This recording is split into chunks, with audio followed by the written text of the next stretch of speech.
and thank you for joining us on this edition of the 6 p.m. primetime newscast on Equinoxe Television, live from our headquarters in Cameroon's economic capital, Douala. I am Babla Jonathan. In our top stories in this edition of the news, we're going to show you the ugly face of underdevelopment in the hinterlands of the Republic of Cameroon. Plus, United Nations Secretary General Antonio Guterres calls for the immediate liberation of Mali's president and prime minister. Both men have been detained by soldiers.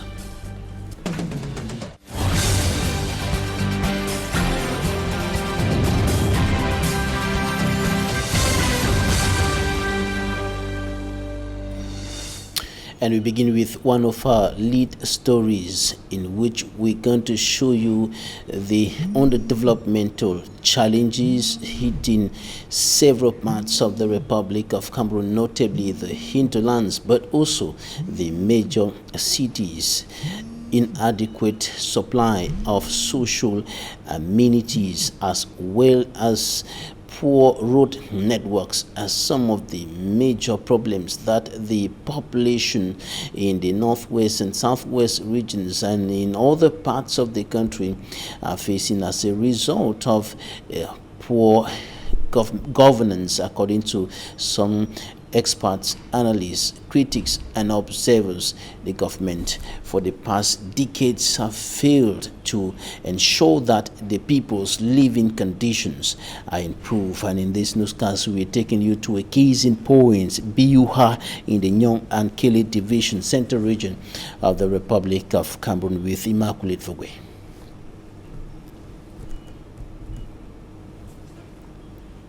1,068 bags of illegally imported sugar has been seized in Kuseri by custom officials of the Special Unit Alcomi 3. This sugar came from a neighboring country, and the entrance of Cameroon, they had to declare flour. The vehicle left from Fotokol to Kuseri is on the way at the entrance of Kuseri that our intelligence service discovered that it was instead sugar. It was during the regular patrol that the sugar was seized. The owner of the 1,068 bags of sugar lacked the necessary documents to import sugar into the country. Such documents could only be delivered by the Minister of Trade. We have to inform the hierarchy for the hierarchy to take a decision. So we are still waiting for the decision of our hierarchy. These goods are impounded. It's in our offices and in Kuseri. The custom officers are now calling on business operators to always respect legal procedures to import goods into the country. That was rather a report there by Smart Njiken Gebre on the custom officials in the far north region of the country who have impounded several bags of illegally imported sugar into the country. And now we take you to Biua, a locality in the Nyong and Kele Division, Central Region of the Republic of Cameroon. And there we're going to show you the ugly face of underdevelopment, the picture of underdevelopment challenges affecting the hinterlands in the Republic of Cameroon, but also the major cities. Details with Immaculate Fogwe. Limited financial means has made the Biua Council unable to give the town a new facelift.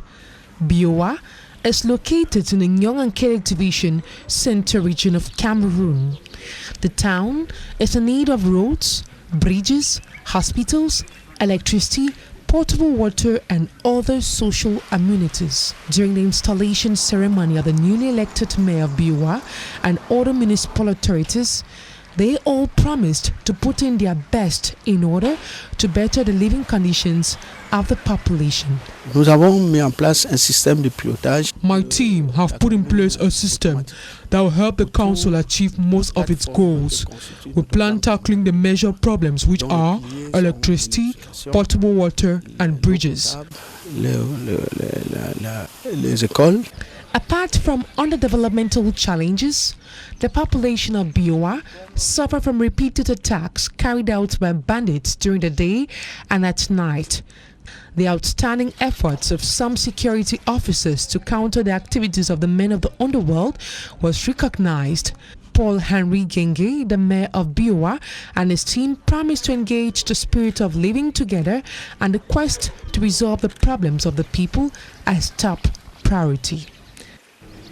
Immaculate folk were reporting there, and the problem is even more acute in the crisis-stricken regions of the country, including the northwest and southwest regions, where development efforts of local authorities and even the central administration hampered by the security challenges emanating from the close to 5-year-long armed conflicts in those two regions.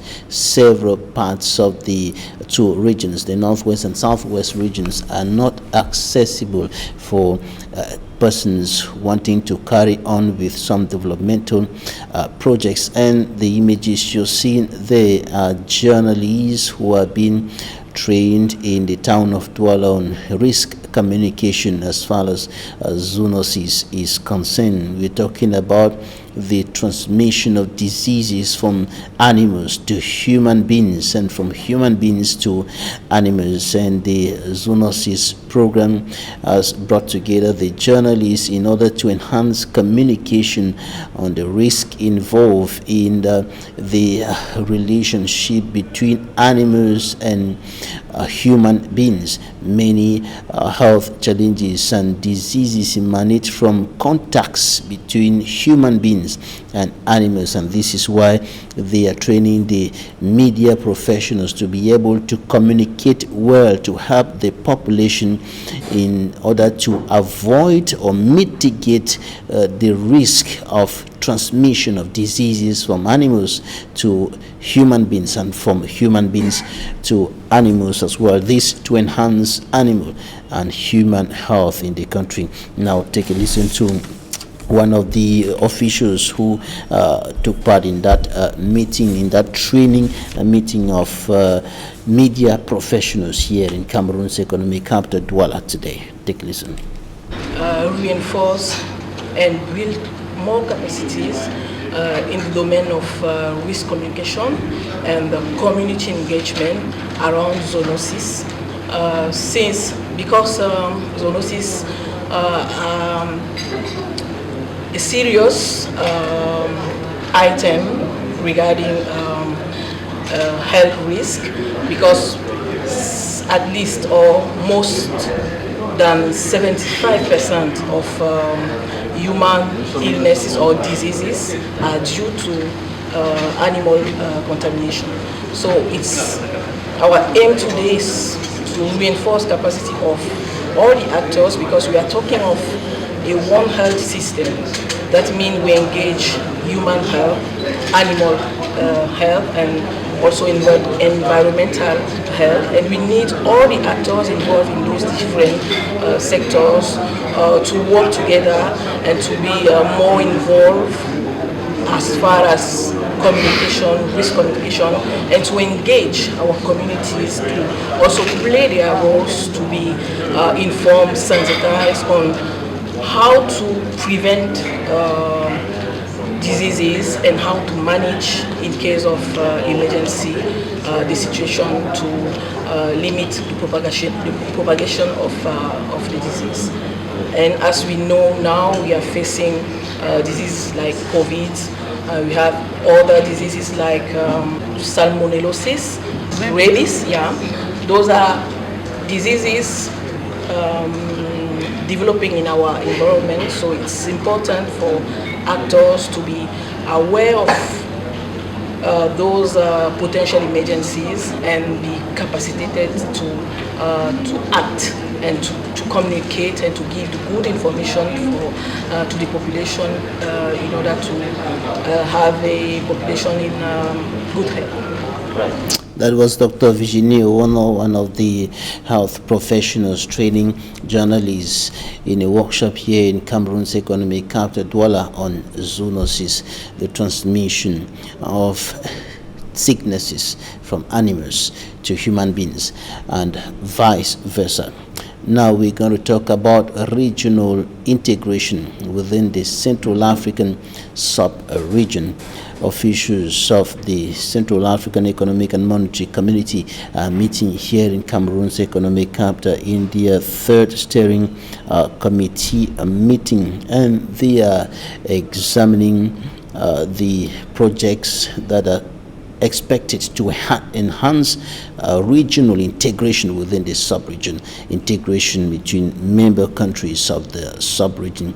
And the permanent secretary of PREF-CEMAC, Professor Michel C. Njena Wembo, said that enormous significant progress is being made, thus implementing some of the projects that will enhance or speed up the integration process between countries of the Central African sub-region. For greater details, here's an extract of what he told Innocent Abega. Sit down, study the project, and see the way forward. Way forward on a financial point of view. We have to consider the technicality of the project and adopt a program for the realization and the implementation on the field. One thing is to organize a conference. We did organize an international conference in Paris. Another thing is to make sure that the files are ready, that the steps and the measures are taken, so that we can go back to the international financing institution, present solid projects, and make sure that we start the project on the field for the interest and for our population. Because we are not talking just theory. We have to implement this project, and the project has to become realities. That's why I'm saying that 2 will start this year. And we ask him to give precisions on some of the projects, notably the 2 projects that will be implemented very soon. And this is what he told us. Projects are construction of the university, Congo, we call it Congo Cameroon University. That project, normally, we have no problem. We have the electrical interconnection between Chad and Cameroon. We can consider that everything is done. Now, 2 other projects are in the pipe. And normally, after the last mission by ADB, by the Bank of Development of Central Africa, by Afrexim Bank, we should be in the position next year during our meeting to announce that the project will start. Then we have 3 other projects. We are working on those projects with our partners, with the interested states. It's not a job done only by PREF-CEMAC or by CEMAC. We are all interested, our Central Bank, African Development Bank, also the World Bank, to make sure that in 2 years we will be in the position to announce to our population that the project will start. Now, before we continue with news across the African continent, we bring into you updates on some individuals who are accused to have set ablaze a building in Limbe in the southwest region of the Republic of Cameroon. Investigations had been going on, and that was just one of the recent arson-related fire incidents recorded in the southwest region as well as in the northwest region of the country, where there has been close to 5-year-long armed conflict going on. And Davidson Maimo is on the line to Limbe with updates. Davidson. This is the structure allegedly put ablaze by a woman purported to be the wife of a traditional ruler in Mutengene, on grounds that a lady having an affair with a husband is living in one of the apartments. What transpired between the 2 ladies on Thursday the 20th of May is what took Équinoxe TV team to this neighborhood known as Quarter 30 behind the amusement park at Bonadikomo Maifo in Limbe. Around 4:30 in the evening. So just hear a shout for Quarter, house the born fire. So like the Quarter head, I have to rush down there to find out what's going on. It happens that one lady from Mutengene came down with some boys and they set the house ablaze because of marital issues. The lady told me that it was Ambanya. Ambanya is the one who put the fire in her bedroom, and the brother went to the kitchen side and opened the gas bottle. I said, "But what, do you have any problem with your Ambanya?" She said, "No." "Do you know the Ambanya?" She said, "Yes." Many are questioning why did she not attack the lady rather than putting the house on fire. Some of the opinion that she must have thought the house is owned by the husband. The lady was renting. The house is owned by one Mr. Yena, who is working in the SDO's office. Or probably she had more grievous intention than just burning the house. The lady that was in the house, they tried to keep him on tack that he should sit on the floor. So when the flames were too high, they decided to release the lady. Because the lady wanted to even burn the children inside the house. So it was just, I should say, lucky or what? Because there's a story building behind her. There are workers working inside that story building. They are the one who even saved those children from that flame. Eyewitness account holds the purported chief wife came with two men on a bike. The action has been condemned in its totality by women within the neighborhood. A man is normal to have so many women, but you have to wait your own husband in your own house. And you don't go to take any action which is not good. Hold your man, no hold the woman. Now the man go find the woman, nobody the woman go find the man. Because disgrace all the women. Yes, for me. I wonder they should put that woman in the fire so that all the women should learn. So that is very bad. If I be a man, because I for glad.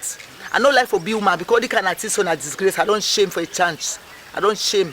It is equally alleged the said chief is having two children with the supposed concubine and was to officially marry her this May. She had two children with her man, and if you see the children, they will not even tell you about, because the resemblance is so. I say the man who married that girl the month so. Sources say security forces have opened investigation into the incident, while the purported chief wife and the two men who accompanied her are alleged to be on the run. Now, in news across the African continent, United Nations Secretary General Antonio Guterres demands the immediate release of the President and Prime Minister of Mali who have been detained by soldiers. President Bandao and Prime Minister Mokhtar One were driven by soldiers to a military camp near the capital Bamako. The two men had been leading an interim government which took over after a military coup August 2020. They were detained just hours after a government reshuffle in which two army officers who took part in the coup were replaced. Defense Minister Suleiman Doucouré had also reportedly been detained. The African Union, the Economic Community of West African States, ECOWAS, the European Union, and the United States of America have also condemned the arrest, saying Mali's top politicians must be released without any preconditions. Coming up next, talking point. Transitional government for 1.5.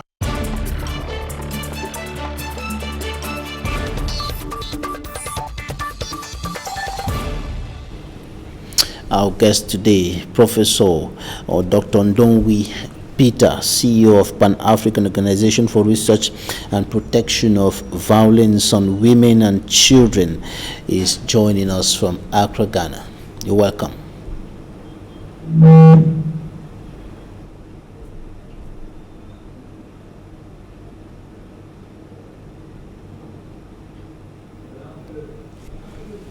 Our guest, Dr. Ndongwi Peter, CEO of the Pan-African Organization fighting against violence against women, and of course also working for the development of the African continent, is joining us there from Accra, Ghana, and we're going to be talking about the African Liberation Day, and of course he is joining us from Bolgatanga in the Upper East region of Ghana, close to Burkina Faso. Doctor, you're welcome. Happy to be on your program. Good evening to every listener of your program in Cameroon and across Africa and the world. Thank you for Right, today is inviting being me, observed across the continent as African Liberation Day, marked every 25th of May, which is an annual event held since 1963 to celebrate the determination of the people of Africa to free themselves from foreign domination and exploitation. For more on this, Doctor, tell us what can we say about efforts of African nations and the continent at large to liberate itself from foreign domination today, many years after many of the African countries, why not all of them, gained independence from their former colonial masters? Yeah, if you look at what is actually happening in Africa, especially among young Africans, you notice that there's a lot of call for the total independence of African countries. It's not just the type of independence, political type of independence, but actually economic independence. And not only in the economic independence, but also we have to free ourselves from the mental slavery that has been putting us down. And these are some of the reasons why you see a lot of networks and a lot of group of young Africans coming up here and there, preaching about African unity, making sure that there should be this aspect of boundaries should be taken away, and common African passport should be established so that we should be able to grow. Like what you see in the European Union. I believe that if people are aware of the fact that this aspect of common passport started in Africa in the days of Nkrumah, but it was taken over by the Europeans, and they are now the ones who are actually enjoying it. But we Africans, we always, because of political reasons, when we come up with very lofty good ideas, they are always being pushed behind. And recently, all of us are aware of the fact that there's this African free trade, the AfTA, that with the headquarters in Accra, Ghana, and it is for the African continent. Out of the 55 African states, 54 are signed. But if you look at the AfTA agreement, has been rectified so far by 31 out of the 54 countries. So you start asking yourself the question, why is it that other African countries are still behind? But if we are talking about free trade, it should not just be a political type of slogan. It should be actually something that should be practically implemented. Like people should, like if we have to actually undertake free trade, there should be this common African passport. That it should not be like Cameroonian passport, Ghana passport, this and that. We should have a passport like what you have in the European Union, that people should be able to accept it and allow the free movement of goods, people, and services across Africa. That will be able to, ignite development, bring a lot of much about growth, and so many things will happen in Africa. And if we don't free ourselves from our political or from our own slavery, from the colonial masters, it's going to be a difficult thing. But I have been trying to, with many African leaders and with many African young people across different countries in Africa, we've been pushing this agenda of free African, one passport for all Africa. But the issue is, how do you actually establish it? And we believe that the president of Rwanda and one of the presidents of Africa, they were the first personalities in Africa to have the African passport. But today, that passport is not anywhere to be found. We are still having all the hindrances of moving. Coming to Ghana, I have to obtain a visa to enter Ghana. I have to obtain a visa to enter this country. Whereas with the one African passport, we should be able to move freely. If you look at the CEMAC passport, that's what we have. It is even sometimes very difficult for you to move with that same passport across CEMAC countries in Central Africa. So these are some of the hindrances that are actually responsible for our on that development, and we are not really growing. But I want to talk a little more about that, notably concerning regional integration efforts in on the African continent, and precisely in the Central African sub-region, where it is not yet very effective. But before that, you mentioned something, mental slavery. What exactly are you referring to when you say that Africans maintain in a kind of mental captivity? Yeah, but if you look at our various countries and exactly how we operate in different African countries, you see we are still in one way attached to our colonial masters. They just gave us political independence, not actually economic independence. You look at different African countries, you see they are still attached to their colonial master, like the French-speaking countries. They are more attached. France is still having a lot of grip on all the French African countries. And it is very difficult for those countries to quickly just grow. I'll give you, for example, if France has no timber, has no forest, but today France is the #1 supplier and producer of timber, where are they getting the wood from? Is it not from the Central African country, from the Congo Basin and so on, and including Cameroon? So these are some of the things that we are actually still tying ourselves. So we want to free ourselves from this type of mental slavery by actually saying that we have the power to control our economy. We have the power to choose our government, our leaders, without so much interference from the colonial masters. We should have the will, the zeal to be able to decide how we should live, rather than over depending on so many people. Look, even today, it is very difficult for the African common passport to be established, because if you ask people, say there's no funds, there are no resources for that. But I keep asking myself, what are funds and resources that we don't have in order to establish it? You see, it is just lack of political will and lack of that aspect of saying that we should be seeing ourselves as Africa. We should work for the good interest, best interest of Africa, because if Africa become one, you know the reason. The whole world will depend on Africa. If you look at the map of the world, some people will always think that Africa is the smallest continent. Africa is the biggest continent in the entire world. And we have all the natural resources embedded in Africa. We are all aware of that. The fact, look at Congo today with coltan, and that's one of the big the minerals that is being used to produce mobile phones and electronics. But Congo is suffering a lot, worse than any other country. The countries that are actually extracting the coltan and so on are using, they are more richer and better than Congo. But get to Congo, you see how it is today. All of us are aware of the fact that because of that, there's a lot of war in that country, and it will never be stable for many, many years. Why? Because the resources are embedded in that country and in Africa, and so our colonial masters will not really want to allow us to have that independent, that economic independent, we should be able to decide and determine how we should be able to live and govern ourselves. That's one of the challenges. And so Pan-Africanists are blaming other Pan-Africanists are attributing the poverty-stricken, so to speak, situation of the African continent. Many African countries where citizens are living below the poverty line to what is qualified as the quest for wealth and borrowing strategy adopted by many African countries and their leaders, who are always rushing to the West to beg for money, rushing to the West to borrow, rushing to America to borrow, rushing here and there to borrow money all the time to finance projects, sometimes to fight health challenges like the one that we have now, the coronavirus pandemic. Yeah, that is really true, because that is where we still have to, the person who gives you the aid or whatever, there are a lot of strings attached to it. So it is not just given for free. It's just, there are a lot of strings attached to it, and you see they have a lot of structural adjustment program. You have to do this and that. But if we turn to rely, I give you a typical example of Magufuli, the late president of Tanzania, whom we all are aware that within the past 4 years, he was able to rely on his domestic revenue and so on to be able to change Tanzania to become what it is today.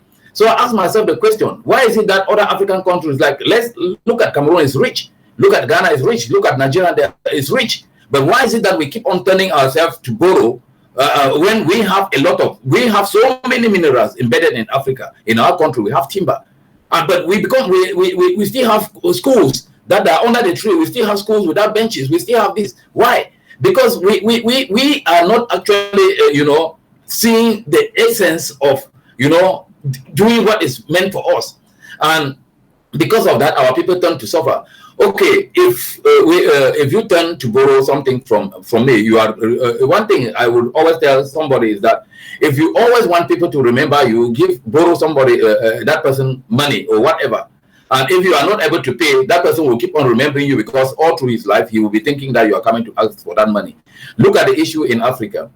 We borrow to an extent that even China, that in those days, in the 70s, I remember, we were able to be shipping and providing rice from countries like Cameroon to support China. You know that. But today, China is the one feeding the world. What has been the reason behind China just becoming what they are today? is something that we need to learn. What is the type of education we are passing across our children, in schools, in the secondary schools, primary, universities, and so on? What type of education is? If we don't change our educational system to go towards that type of educational system that should be able to be producing, a lot of goods and services rather than depending on finished products from other countries, we're going to be finished. And we will continue to be borrowing and borrowing and borrowing and borrowing till we will even one day sell all our countries and so on in Africa, and for people to come and take over. Of course, they want that you people should be, Africa should be in debt, because as long as we are in debt, they will continue to control us. We will continue to be subjected under the colonial rules, under new colonization is always there. And for that reason, there is a need for African leaders to actually rethink about the approach they are using. Look at when I'm just talking about after there's a free African trade which is really existing. But is it really going to succeed? That's the question we're asking. When we look at the 100 days of it, we look at so many things that is actually happening. How is it going to succeed if the people cannot actually freely move? If they cannot freely move, if goods can move, but okay, what about me?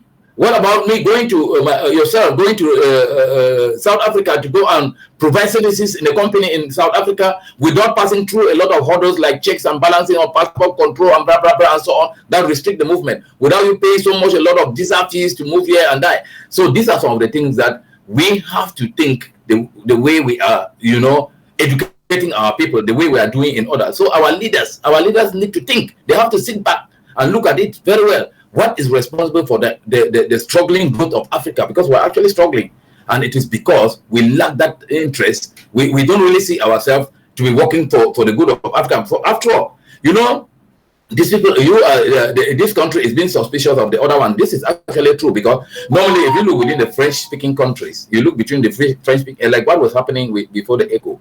You see, these countries, the French leaders will go to Côte d'Ivoire, or they go to this country, and so they put you, they influence these African leaders against these other African leaders, and so on and so forth. I ask you the question: what was responsible for the killing of leaders in Africa like Gaddafi, without the interference of other African countries? Whereas the interference was coming back from European countries, that the union created to come and be preventing Africa or to be fighting wars in Africa. The issue is no, because we subject ourselves to colonial rules, and so when the people come over here to come and do whatever they are doing, we sit quiet, because if I don't sit quiet, I will be removed from office. My account, which so much money I've kept in their country, will be freeze, and so on and so forth. These are the reasons behind the underdevelopment of Africa. I'll just give you another example. If all African leaders were able to get all the money that they are investing out of Africa and bring it back to Africa, invest here, I don't think African children will be going and dying in the Mediterranean Sea in order to be going for greener pasture in Europe. I remember in those days, in the 70s and so on, if they ask Cameroonians to go to France, they were asking you, what am I going to go and do in France? You understand? But today, people are struggling. Young people are dying in the desert, dying in the sea, and so on, struggling to cross over to Europe for greener pastures. Doctor, what explains the fact that African countries in their great majority unable today to take that giant developmental step into industrialization? Some countries have embarked on industrialization visions, like in Cameroon we have Vision 2035, but these visions seem not to be yielding fruits. They seem to be ending only at the level of visions, and the giant developmental steps towards the transformation of raw materials in Africa by Africans are not forthcoming. Much of what Africa produces in terms of raw materials are still transported, are still exported abroad to Western nations, where they are transformed and then brought back into Africa and sold at exorbitant prices.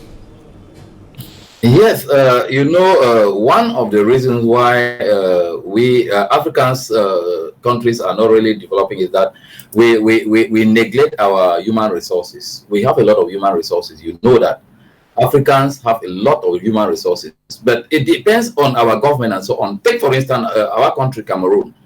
If the government of Cameroon should be able to be investigating and looking at who is who in Cameroon and finding out who are the best brains in Cameroon and so forth, and putting them in key positions and so on and so forth, that vision 2035 will be achieved without any big problem.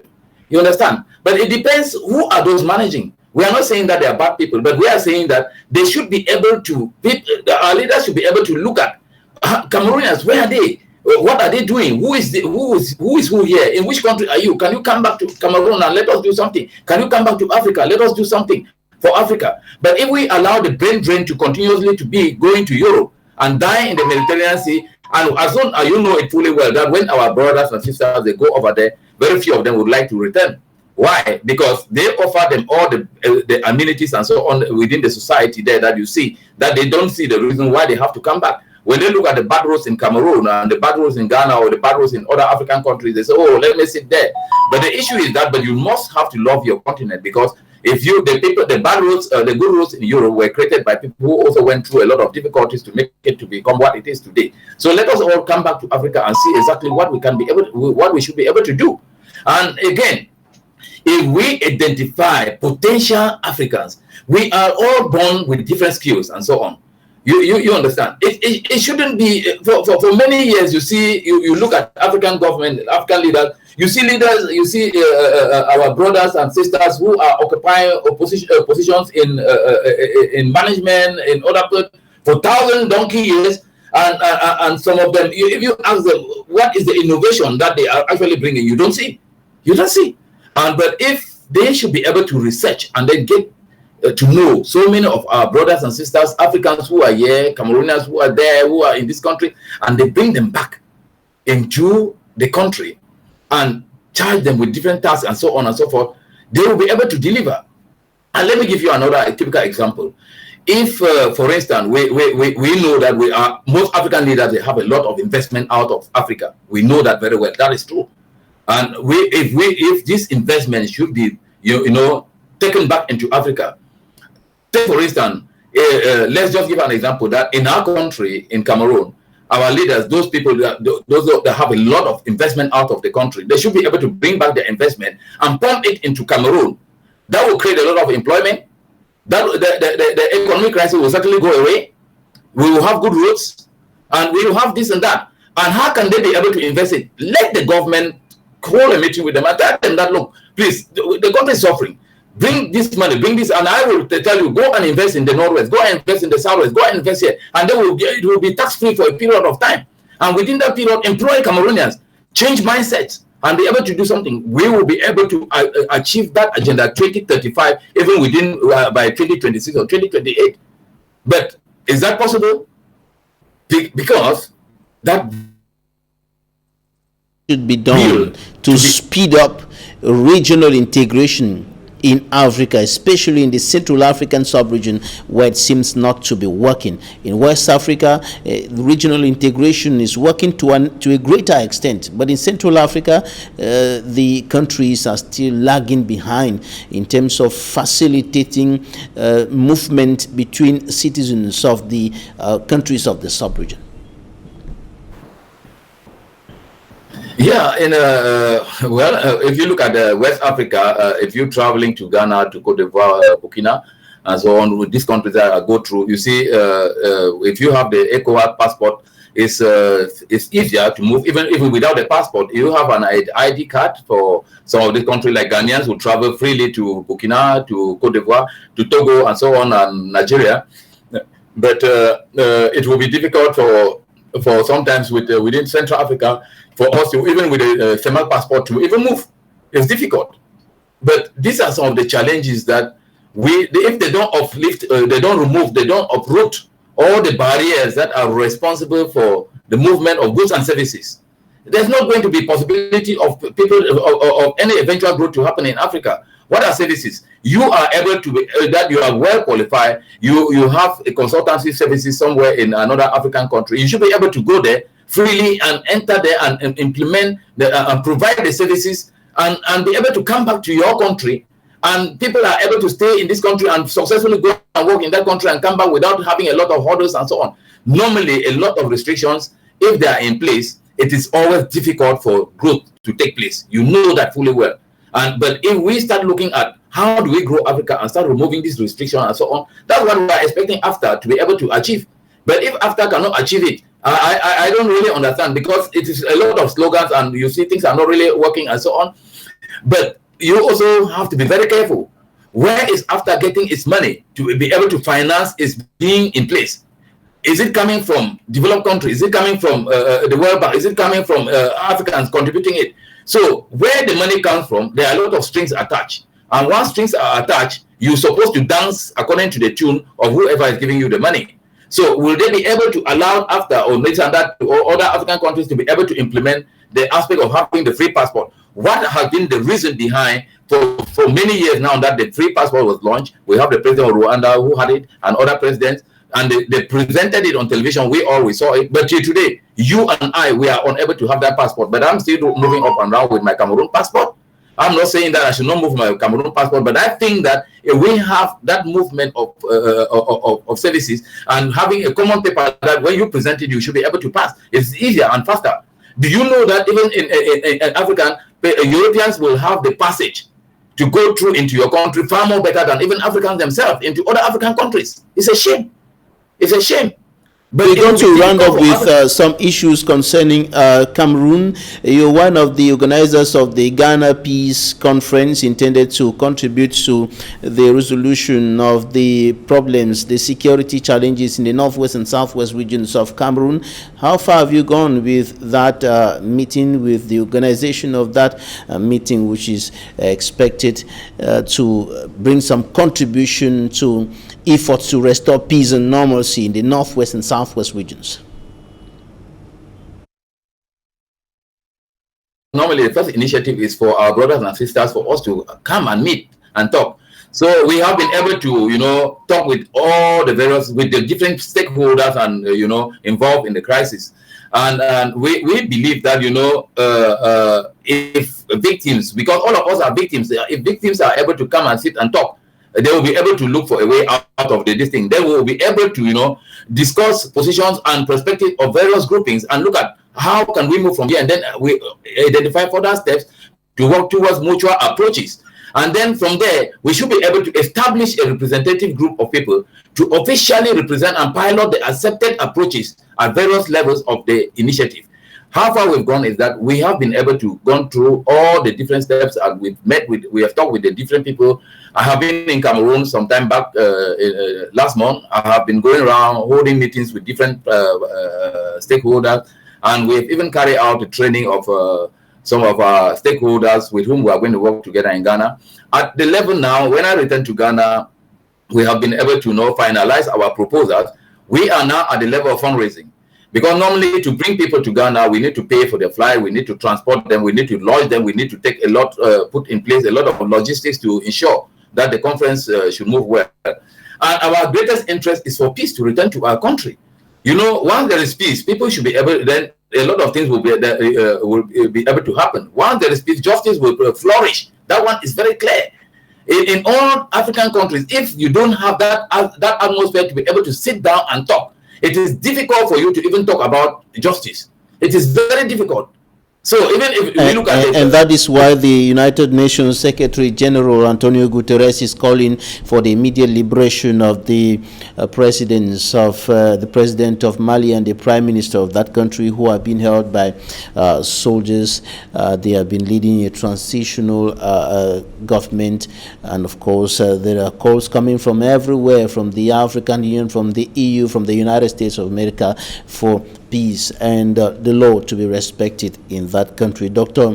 Ndonwi Peter, CEO of Pan-African Organization for Research and Protection Violence on Women and Children, a non-governmental organization in the area of human rights and development in Africa. Thank you for your time. Thank you, sir, and good night to all of you in Cameroon. Thanks, ladies and gentlemen, for staying with us. That would be it for today. Equinoxe, wise up. Thanks.